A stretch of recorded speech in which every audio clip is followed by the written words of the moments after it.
भोगीची भाजी करण्यासाठी लागणाऱ्या मिक्स भाज्या पाहूयात।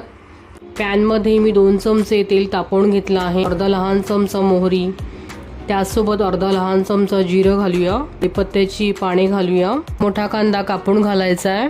आता यामध्ये 1 मोठा चमचा आले लसूणची पेस्ट घालायची। कोथिंबीर बारीक कापून घालायची आहे। चमचा हळद, त्यासोबत 2 चमचे लाल मिरची पावडर, त्यासोबत 1 मोठा चमचा काश्मीरी लाल मिरची पावडर घालूया। हे पावडर घालूया। से घाटी मसाला घालूया। टमाटर थोडे मोठ्या आकाराचे कापून घालायचे आहे व मिक्स भाज्या टाकून घेऊया। अर्धा वाटी छोले घालूया, अर्धा वाटी मटार घालूया, त्यासोबत पाव वाटी शेंगदाणे घालून हे सर्व छान मिक्स करून घ्यायचं आहे। आता यामध्ये चवीपुरतं मीठ घालून हे सर्व एकत्र मिक्स करून घेऊया। 5 मिनिटांनंतर यामध्ये 2 चमचे शेंगदाण्याचा कूट घालूया, त्यासोबत 1 चमचा तीळ घालायचे आहे। 1 कप गरम पाणी घालायचं आहे। भाजी शिजलेली आहे। आता आपण गॅस बंद करूया आणि यावरती बारीक चिरून घेतलेली कोथिंबीर घालूया।